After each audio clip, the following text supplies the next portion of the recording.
Hola amigos, espero que todos se encuentren muy bien. Bienvenidos a una nueva clase de bromatología. En esta oportunidad veremos alimentos proteicos, más precisamente carne. Mi nombre es José y comenzamos. Las proteínas son nutrientes que se encuentran en diversos alimentos, tanto de origen animal como de origen vegetal. En el siguiente cuadro podemos observar el contenido aproximado de proteínas en algunos alimentos y en el cual podremos observar que el contenido de proteínas en las carnes es bastante alto, que va del orden de los 20 a los 25%, en comparación de las verduras, cereales que tienen menor contenido de proteína. En el caso de las legumbres, observamos que si bien es alto, por ejemplo la soja llega hasta un 20-22%. En el caso de las proteínas de la carne, su valor nutritivo es superior a las proteínas vegetales debido a que tiene entre un 95 o 99% de digestibilidad, mientras que los vegetales normalmente es del 65 hasta el 75%. A esto le sumamos que el contenido de aminoácidos, en caso de las proteínas de origen animal, es rica en aminoácidos esenciales, lo cual no ocurre en el caso de las proteínas de origen vegetal. La carne ha formado parte de la dieta del ser humano durante toda su historia y se entiende como carne a la parte comestible de los músculos animales sacrificados, que pueden ser porcinos, vacunos, ovinos y caprinos. Está compuesto principalmente por fibras musculares y la composición de la misma va a depender de diversos factores, como ser la especie, como podemos observar acá en el siguiente cuadro, de la edad, alimentación y especialmente la zona anatómica. Podemos observar que para la misma especie, por ejemplo, va a modificarse notablemente el contenido, por ejemplo, de proteína, dependiendo de la zona anatómica. Podemos observar que la proporción de agua en las carnes es importante, que va desde los 40 hasta los 75% en algunos casos. Su contenido de proteína es variable, pero es elevado. Y vemos que también tiene un aporte importante de materia grasa. Esta grasa muchas veces está constituida por ácidos grasos saturados y tiene un contenido importante de ceniza, es decir, que tenemos minerales que constituyen la carne. La carne es el resultado de la transformación experimentada por el tejido muscular del animal a través de una serie de transformaciones, como ser la maduración, que se producen luego del sacrificio. De acuerdo al Código Alimentario Argentino, en su artículo 247, establece que con la denominación de carne se entiende la parte comestible de los músculos de los bovinos, ovinos, porcinos y caprinos, declarados aptos para la alimentación humana por la inspección veterinaria oficial antes y después de la faena. La carne será limpia, sana, debidamente preparada y comprenden todos los tejidos blandos que rodean al esqueleto, incluyendo su cobertura grasa, tendones, vasos, nervios y todos aquellos tejidos no separados durante la operación de faena. Las proteínas que encontramos en la carne son de tres tipos, son sarcoplasmática, miofibrilares y proteína del estroma. En el caso de las proteínas sarcoplasmáticas, representan del 25 al 30% de las proteínas totales, constituye un grupo heterogéneo de proteínas globulares que son solubles y que tienen la capacidad de coagular y formar geles cuya textura es muy deseable en diversos alimentos y tienen la capacidad de retener agua, lo que evita pérdida de humedad durante el proceso de cocción de diferentes productos cárnicos. Dentro de estas proteínas sarcoplasmáticas tenemos enzimas, hemoglobina y principalmente la mioglobina. Las proteínas miofibrilares constituyen el 50% de las proteínas totales y son las responsables de la estructura del tejido muscular y además estas transforman la energía química en mecánica durante la contracción y relajación de los distintos músculos. Dentro de las proteínas miofibrilares tenemos proteínas contráctiles, donde tenemos la actina y la miosina, como podemos ver acá, y proteínas reguladoras de la contracción, que son las troponinas y tropomiosinas, como podemos observar acá en el caso de la estructura de la miosina y actina forman, en el caso de la miosina, un filamento grueso, y en el caso de la actina forma un filamento delgado, en el cual en el caso de la actina podemos ver que están las proteínas reguladoras de la contracción, que son la tropomiosina y la troponina. Estas van a formar tanto el filamento grueso como el filamento delgado, van a formar los miofilamentos que vemos acá en esta estructura, que van a dar lugar a lo que es el sarcómero, que están separados por líneas Z que vemos ahí a continuación, y esto van a formar lo que es el tejido muscular, como vemos ahí en la estructura. Y luego tenemos las proteínas del estroma, que son proteínas extracelulares e insolubles, y son principalmente proteínas del tejido conectivo. En el caso de dentro de este grupo tenemos el colágeno, la elastina, la reticulina. Ahora veremos el proceso de conversión del músculo en carne.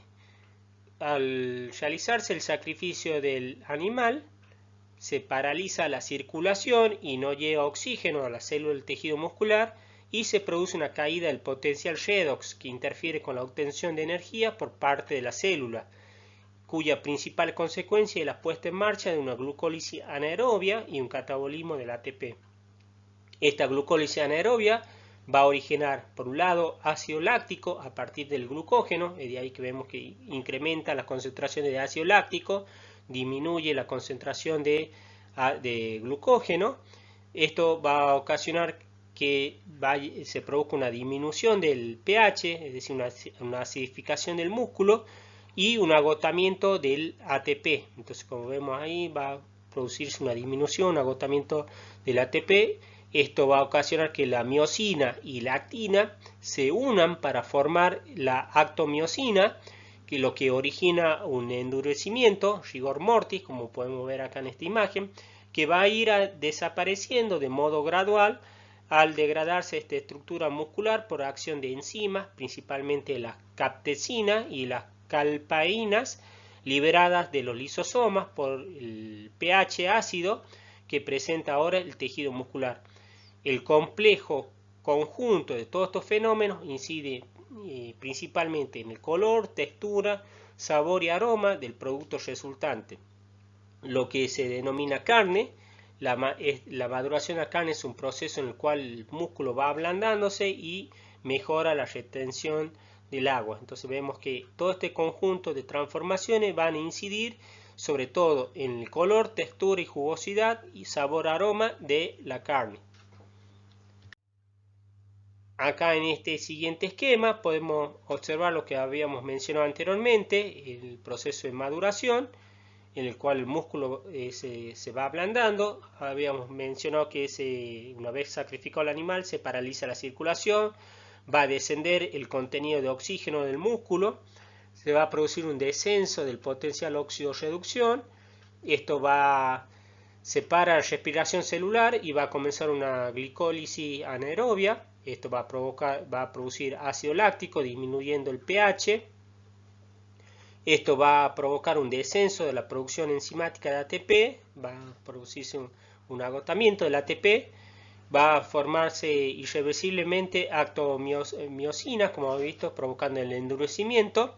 Y una vez que el pH va a provocar una agregación de las proteínas, y esto va a provocar un descenso de la capacidad de retención del agua.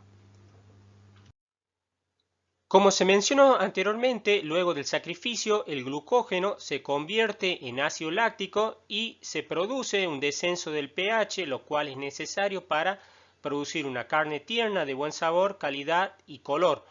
Pero si el animal está estresado antes y durante el sacrificio, se consume el glucógeno y se reduce el nivel de ácido láctico, lo cual va a ocasionar un defecto en la carne. Esto vamos a observar que puede producirse dos condiciones. Una es la carne PCE, que se produce generalmente en las carnes de cerdo, que es causada por un estrés severo inmediatamente antes del sacrificio, y al producirse, como vemos acá en esta gráfica, se produce una bajada brusca del pH, aun cuando la temperatura es alta, en torno a los 37 grados, se va a producir una denaturalización de las proteínas. Esto va a hacer que no sean capaces de retener agua, por eso hay una disminución de la capacidad de retención de agua, y hace que esta agua salga al espacio intercelular, dando a lugar carnes exudativas, blandas y de color pálido. Este color pálido se debe a la estructura abierta de las proteínas. Podemos ver acá en la figura que es una carne que tiene la característica de color pálido, textura blanda y es muy exudativa. La otra condición es la carne DFD, ese otro defecto que se produce. Esta sigla significan en inglés Dark Fin Break, que a diferencia de la carne PCE no tiene un origen genético, es decir, el defecto PCE se produce en carne de cerdo. En este caso, este defecto DFD se produce en todas las carnes y es ocasionada por un prolongado estrés del animal previo al sacrificio. Esto va a conducir a un desgaste energético, en el cual se van a utilizar las reservas de glucógeno, y al momento del sacrificio el contenido de este es muy bajo en los músculos, por lo tanto va a haber una escasa producción de ácido láctico y como consecuencia va a tener un pH alto por encima de 6,2. Esta carne, como vemos en la imagen, tiene un aspecto oscuro debido a que su superficie no es capaz de dispersar la luz. Debido al pH, es susceptible al deterioro microbiológico y tiene una alta capacidad de retención de agua.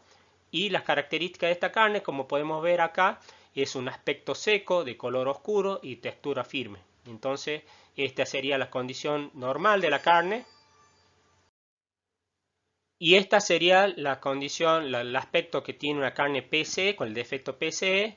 Y esta sería la carne que tiene el defecto DFD. Ahora veremos la estructura de la mioglobina, que es básicamente similar a la hemoglobina. La única diferencia es que se trata de un monómero. En el caso de la hemoglobina se trataría de un tetrámero. La mioglobina tiene una proteína, es una proteína globular, en la cual tiene un grupo prostético hemo, el cual tiene un derivado que se trata de un derivado porfirina más un átomo de hierro más 2. Acá podemos ver su estructura. Las funciones de la hemoglobina es transportar oxígeno por la sangre, que es capturada en los pulmones, y la mioglobina, que es una proteína muscular, que tiene una mayor afinidad por el oxígeno que la hemoglobina, que se lo quita a la misma cuando la sangre llega al músculo, actuando como aceptor y reserva de oxígeno en el músculo. En esta diapositiva hablaremos acerca del color de la carne, que es un parámetro muy importante desde el punto de vista comercial, ya que la mayoría de los consumidores van a seleccionar o van a tener preferencia de la carne en gran medida debido a su color. Este color de la carne depende principalmente de la mioglobina y fundamentalmente de su estado de oxidación de esta molécula. Como podemos observar acá en la primera imagen, tenemos en el interior de la carne fresca, donde la presión parcial de oxígeno es baja, la mioglobina se encuentra en estado reducido y el color será rojo púrpura. En este caso se denomina esta estructura deoximioglobina. En el caso de cuando es sometida a un corte y la superficie es expuesta al oxígeno, se produce una oxigenación. En este caso va a cambiar su coloración adquiriendo un color rojo brillante debido a la captación de oxígeno, formándose lo que se conoce como oximioglobina. Y si es guardada por mucho tiempo en refrigeración o una mala conservación, se produce la oxidación del átomo de hierro. En este caso se forma lo que se conoce como metamioglobina, del color rojo pardo o más oscuro. Y estos cambios de coloración pueden ser modificados por el pH y la temperatura. Va a aumentar la oxidación cuando se disminuye el pH. Valores de pH mayores a 5,5 van a favorecer la estructura abierta del músculo y va a conferir a la carne un aspecto oscuro, como habíamos mencionado anteriormente, o los valores de pH bajo cercano a 5 van a conferir a la carne una apariencia mucho más clara. Entonces, por lo tanto, para mantener la carne roja es conveniente que esté presente el oxígeno, pero también se puede favorecer el crecimiento de algunos microorganismos aerobios, por lo que hay que ser cuidadoso con este proceso de refrigeración de la carne.